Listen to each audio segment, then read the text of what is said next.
시편 2편 에필로그. 어찌하여 이방 나라들이 분노하며 민족들이 헛된 일을 꾸미는가. 세상의 군왕들이 나서며 관원들이 서로 꾀하여 여호와와 그의 기름 부음 받은 자를 대적하며 우리가 그들의 맨 것을 끊고 그의 결박을 벗어버리자 하는도다. 하늘에 계신 이가 웃으시며 주께서 그들을 비웃으시리로다. 그때의 분을 바라며 진노하사 그들을 놀라게 하여 이르시기를 내가 나의 왕을 내 거룩한 산 시온에 세웠다 하시리로다. 내가 여호와의 명령을 전하노라. 여호와께서 내게 이르시되 너는 내 아들이라. 오늘 내가 너를 낳았도다. 내게 고하라. 내가 이방 나라를 내 유업으로 주리니 내 소유가 땅끝까지 이르리로다. 내가 철창으로 그들을 깨트리며 질그릇같이 부수리라 하시도다. 그런즉 군왕들아 너희는 지혜를 얻으며 세상의 재판관들아 너희는 교훈을 받을지어다. 여호와를 경외함으로 섬기고 떨며 즐거워할지어다. 그의 아들에게 입맞추라. 그렇지 아니하면 진노하심으로 너희가 길에서 망하리니 그의 진노가 급하심이라. 여호와께 피하는 모든 자들은 다 복이 있도다. 아멘. 시편 2편을 다시 살펴보기를 원합니다. 시편 전체를 살펴보고 나서 조금 부족한 부분들에 대해서 에필로그를 통해서 함께 또 나누기를 원합니다. 오늘 저는 시편 2편 에필로그를 천상의 회의라는 제목을 가지고서 생각해 볼 것입니다. 시편 2편은 시편 1편과 함께 시편 전체의 서론에 해당합니다. 시편 1편을 하나님의 입장에서 살펴보면 시편 1편의 화자는 하나님이십니다. 이것은 성경을 하나님의 말씀으로 읽고 하나님의 마음을 느끼며 하나님과 느낌으로 대화하는 복된 삶을 말하였습니다. 이 같은 삶은 하나님 말씀을 따라 살아가므로 그 사람의 인격이 선하신 하나님의 인격을 느끼고 이를 통해 하나님과 함께 있어도 손색이 없는 존재로 변화되고 성숙해서 하나님께서 보시기에 매우 기쁜 모습으로 변화되어지는 것입니다. 하나님의 말씀은 누구나 말씀을 통해 하나님께서 인정하시는 의인의 모임에 들어가게 하심을 강조하고 있습니다. 이처럼 시편 1편은 하나님의 말씀에 초점을 맞추고 있습니다. 그리고 연이어서 시편 2편은 약속의 하나님께서 계신다에 초점을 맞추고 있습니다.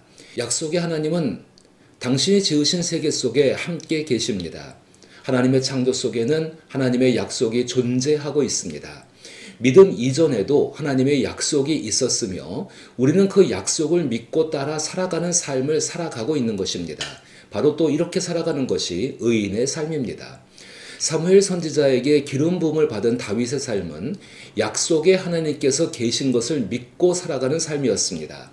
하나님은 사무엘 하 7장에서 다윗에게 구체적으로 다윗과 그의 집에 대하여 말씀하신 것을 영원히 세우시고 다윗의 집이 주 앞에 견고하게 세워지도록 약속하셨고 행하셨습니다. 하나님의 말씀과 약속이 가리키는 것은 장차 오실 메시아이신 주 예수 그리스도이십니다. 하나님은 다윗과 다윗의 왕조를 통해 약속의 하나님께서 약속을 성실하게 이루신다는 것을 알려주며 주 예수는 하나님의 모든 말씀과 약속이 완전하게 이루어짐을 증명하고 있습니다. 시편 2편은 하나님의 약속을 무시하고 멸시하는 사람에 대한 하나님의 탄식과 분노 그리고 궁극적으로 하나님의 멸시를 말합니다. 이방 나라들과 민족들이 헛된 일을 꾸미며 하나님과 기름 부음 받은 자에게 대적하고자 하는 상황을 비웃으시며 성부, 성자, 성령의 음성이 나옵니다. 이 같은 성부, 성자, 성령의 음성은 반역자들을 향한 최후 통첩인 동시에 약속의 하나님께서 계신 것을 느끼고 믿으며 하나님의 말씀과 약속을 하나님께서 이루신다는 것을 확신하며 살아가는 사람들에게는 격려와 위로를 주고 반역자들에게는 회개하고 항복하고 돌아올 것을 말하고 있는 것입니다. 이런 내용을 가진 시편 2편을 하나님의 입장에서 다시 생각해 보면 하나님께 반역하는 세상에 대한 천상의 회의가 있음을 알게 되어집니다.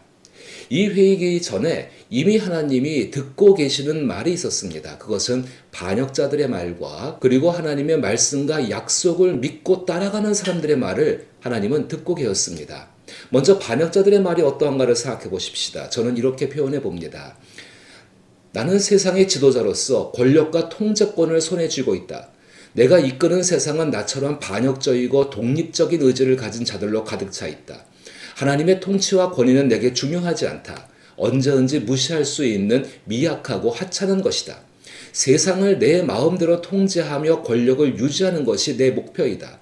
나는 다윗 왕과 메시아에 대한 신의 뜻과 약속보다 나 자신의 이익과 권력을 추구한다. 하나님의 선택과 계획은 내가 신경 써야 할 그것보다 그리 중요하지 않다. 나는 의인들의 모임과 성경을 무시한다. 그것들은 내가 자유로운 의지로 행동하는 것과 나의 욕망과 이익을 우선시하지 않기 때문이다. 단지 그것은 나를 더 돋보이게 하는 액세서리에 불과하다.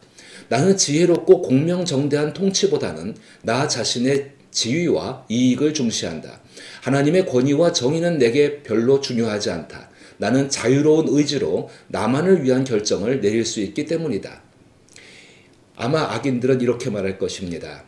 이것이 하나님 말씀과 약속과 관계없는 사람들의 내면의 소리라고 저는 생각합니다. 그러나 더 중요한 것은 우리의 내면의 소리를 듣고 계시는 약속의 하나님께서 계신다는 것입니다. 약속의 하나님께서 계신 것을 느끼며 믿으며 살아가는 사람의 내면은 어떤 소리가 있을까요? 이렇게 한번 제가 또 써봅니다. 나는 세상의 권력과 반역에 휘말려 상처를 입었습니다.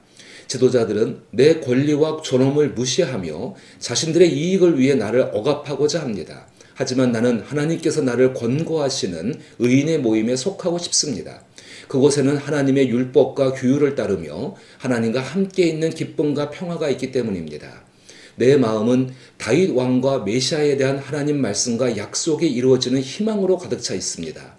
하나님의 택하심과 권능의 희망을 품고 나에게도 하나님께서 인도하시는 복이 있을 것을 확신하고 믿습니다. 세상의 반역과 억압은 일시적이지만 하나님의 말씀과 약속은 영원히 이루어질 것입니다. 나는 세상의 지배자들에 의해 상처를 입었지만 성령 하나님은 나를 어루만져 주십니다. 그분은 지혜롭고 옳은 통치를 통해 나를 보호하고 인도해 주십니다. 나는 그분과 함께하는 지혜로운 통치를 소망하며 하나님의 권위와 정의를 존중하는 세상을 꿈꾸고 있습니다. 나는 세상의 반역과 억압 속에서도 메시아가 오시는 소망을 품고 하나님과의 관계를 견고하게 하고자 합니다. 하나님의 말씀과 약속을 하나님께서 이루심을 믿습니다. 그 일에 하나님께서 나를 부르셨기에 하나님의 인도하심과 권위를 믿고 의인의 모임에서 의인들과 함께 나는 하나님을 찬양하고자 합니다. 나의 상처와 억압은 하나님과 함께한 존재로서 완전히 치유될 것이며 하나님 나라의 참여자로서 영원히 존재할 것입니다. 바로 이런 사람들이 하나님께 자신의 운명을 맡긴 사람들입니다. 하나님은 하나님께 자신의 운명을 맡긴 사람들의 소리를 세미한 신음소리까지도 듣고 계십니다. 이제 시편 2편을 하나님의 말씀과 약속과 관계없는 사람의 소리와 하나님께 운명을 맡긴 사람의 소리를 듣고 계시는 약속을 지키시는 하나님의 입장에서 시편 2편을 살펴보십시다.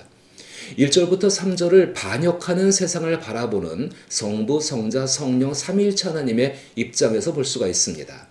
어찌하여 이방 나라들이 분노하며 민족들이 헛된 일을 꾸미는가?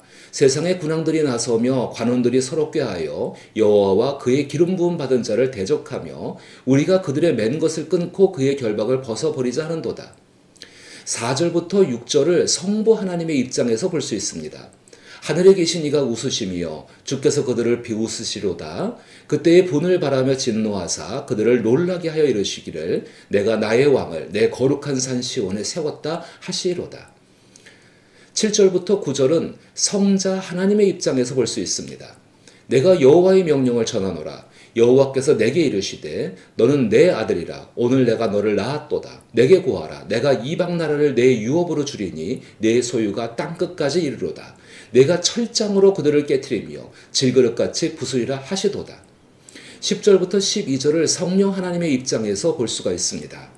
그런즉 군왕들아 너희는 지혜를 얻으며 세상의 재판관들아 너희는 교훈을 받을지어다. 여호와를 경외함으로 섬기고 떨며 즐거워할지어다. 그의 아들에게 입맞추라. 그렇지 아니하면 진노하심으로 너희가 길에서 망하리니 그의 진노가 급하심이라. 여호와께 피하는 모든 사람은 다 복이 있도다. 이런 입장에서 읽고 나면은 마치 성부와 성자와 성령께서 회의를 하시는 것 같은 느낌을 받습니다. 성부, 성자, 성령께서 반역하는 세상을 위해 내리신 결론이 있습니다. 그 결론은 요한복음 3장 16절과 17절에서 하나님이 세상을 이처럼 사랑하사 독생자를 주셨으니 이는 그를 믿는 자마다 멸망하지 않고 영생을 얻게 하려 하심이라. 하나님이 그 아들을 세상에 보내신 것은 세상을 심판하려 하심이 아니요 그로 말미암아 세상이 구원을 받게 하려 하심이라 입니다. 아마도 무엇인가 특별한 걸 기대했던 어떤 사람들은 이 말에 대해서 실망했을지 모릅니다. 단박에 하나님이 모든 것을 뒤집어 엎으시는 그런 것들을 기대하고 있었다면 전혀 예상 밖의 결론이 났다라고 생각할 것입니다. 성경은 천상에서 열리는 회의에 대해 여러 곳에서 말합니다.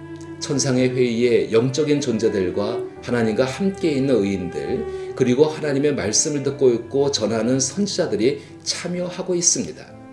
거기서 이 결론을 들었던 참여자들은 하나님의 영광을 또 하나님의 성품을 그분의 선하신 인격을 찬양할 수밖에 없었을 것입니다.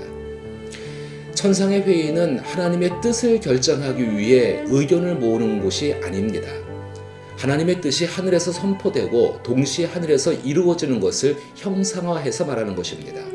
종종 시편에서 시인들은 악인과 대적들로 인한 고난과 고통의 문제를 하나님의 법정으로 가져갑니다.